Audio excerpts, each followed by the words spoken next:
बिल्कुल। गवर्नर साहब पहले तो फरमाई दीजिएगा कि एक तो लाजमी बात है, एस्टैब्लिशमेंट से ही बात करनी है टेबल पे बैठ के। रऊफ हसन साहब आज भी इस बात पे कायम है। मगर दूसरी जानिब हम बात करें सर, ये हुकूमत और जिसका आप हिस्सा हैं, ये तो ना 3 में है ना 13 में है, मगर फिर भी बुलंद बाग दावे होते हैं। अगर वजीर आला बरामद ना होते तो क्या वजीर आजम से जो आपकी मुलाकात हुई थी उसमें गवर्नर राज का फैसला कर लिया गया था? वज़ीर साहब की मुलाकात में मैंने कोई भी गवर्नर राज के ऊपर हमारी कोई भी डिस्कशन नहीं हुई।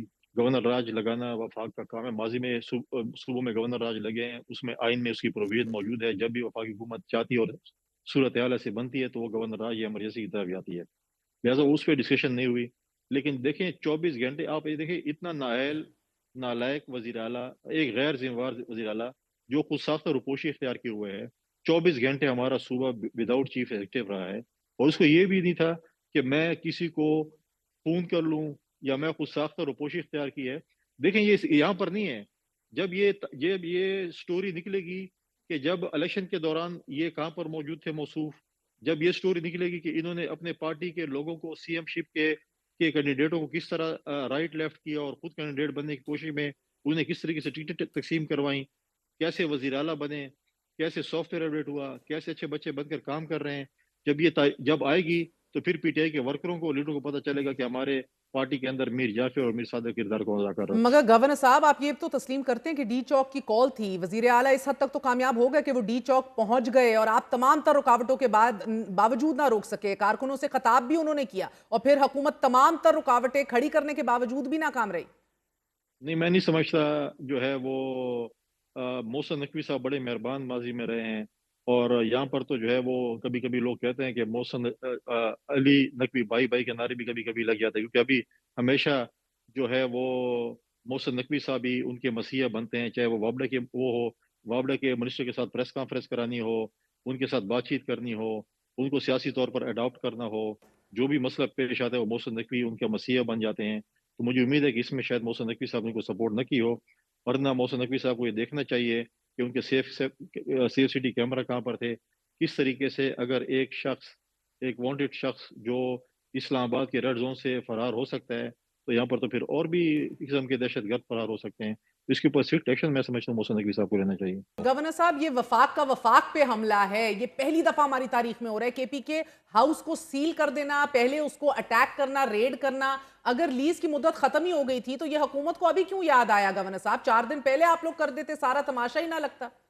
देखें, लीज के साथ साथ खैबर खूहा हुकूमत, अगर उन्होंने ये बात की है ठीक है।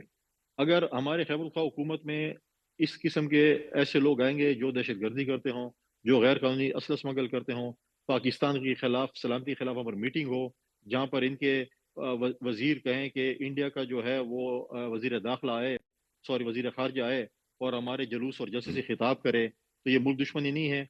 जब भी बात करें, जब डी चौक पे धरना था तो इसका चाइना का प्रेसिडेंट आया था शी जिनपिंग, उसके दौरे को आपने सबोताज किया। जब हमने अदम एतमाद के बाद इनको बिठाया पीडीएम की जो है हुकूमत के साथ, तो उन्हें 9 मई कर लिया। जब हम आईएमएफ के पास जा रहे तो पाकिस्तान के खिलाफ इन्होंने खत लिखे। जब मलेशिया का प्राइम मिनिस्टर आया और एससीओ होने वाली थी, तो फिर इन्होंने जाकर ये चीजें एससीओ को सबोताज करने की कोशिश की। ये हमेशा पाकिस्तान के खिलाफ काम करते हैं। कि इसराइल के जो है अखबार इनके हक में आर्टिकल लिखते हैं। Jack Yeah. गोल्डस्मिथ जो है वो इसराइल के हक में जो है वो ट्वीट्स करता है। तो सब चीजें जब भी पाकिस्तान की सलामती की बात आती है, पाकिस्तान के खिलाफ बात आती है, तो ये क्यों आगे आगे होते हैं? हमारी तो रेड लाइन पाकिस्तान है, हम तो सबसे पहले पाकिस्तान की बात करते हैं। आपने हमारे पार्टी के बानी चेयरमैन को अदालती कत्ल किया, लेकिन हमने कम से कम ये इकदाम नहीं किया जो उन्हें 9 मई I'll के allow you a इस किस्म के response, but इकदाम give me किए। a second. Pakistan peoples party ने कम से कम ये इकदाम नहीं क्योंकि किए। गवर्नर साहब एक सूबे के वजीर आला 26 घंटों तक गायब रहता है, लेकिन हुकूमत को ही नहीं मालूम होता कि वो कहाँ है वजीर आला।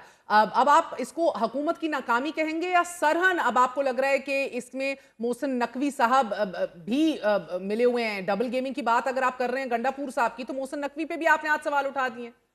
ये दूसरा ऑप्शन जो है उस पर गौर किया जा सकता है। पहली नकवी ऑप्शन पे साहब पे। मैं बिल्कुल ही जो है उसको एग्री नहीं करता। दूसरी है शायद वो वजीर दाखिला हो या कोई और भी सहूलतकार हो सकता है। जरूरी तो नहीं है कि वजीर दाखिला साहब उनको ये, क्योंकि वजीर दाखिला की बड़ी क्लियर स्टेटमेंट्स आई थी, तो सहूलतकार कोई और भी हो सकता है। मुख्तलिफ इस्लामाबाद में कयास आराइयाँ हो रही हैं कि फ्रंटियर हाउस या केपी हाउस के एक दो और गेट भी हैं और वो किस रास्ते से खुलते हैं, किस तरीके से जाते हैं, किस तरीके से वो छुप के लोग निकल जाते हैं। तो इसकी बाकायदा मैं समझता हूँ कि सूबाई असम्बली के जो कल स्पीकर बड़े جذبے کے ساتھ تھے، ایک کمیشن بنا رہے تھے، ایک JIT بنا رہے تھے اسمبلی کے ارکان کی۔ میں سمجھتا ہوں کہ صوبائی اسمبلی کے ارکان کی ایک کمیٹی بننی چاہیے جو اس کی تحقیقات کرے کہ 24 گھنٹے تک وزیر اعلیٰ کہاں پر غائب تھا، کسی نے اغوا کیا تھا، خود روپوش ہوئے تھے، گاڑی کی ڈگی میں گئے یا ایسے ایسے گئے یا ٹیکسی میں گئے، 12 ضلع کون کون سے گھومے۔ تو یہ ساری JIT میں سمجھتی ہونی چاہیے اور اس کی انکوائری ہونی چاہیے تاکہ پتہ چلے کہ ایسے نہ ہو کہ پہلے 7 گھنٹے پھر 24 سے زیادہ گھنٹے، ایسے نہ ہو کہ پھر کل دوبارہ غائب ہو جائیں اور وہ شیر آیا شیر والی بات، اور ایسے نہ ہو کہ کل کوئی سیریسلی اس کو اٹھا کے لے جائے اور ہم بولیں گے یہ تو پھر اپنی پتہ نہیں عیاشیوں میں مصروف ہیں اور غائب ہو چکے ہیں۔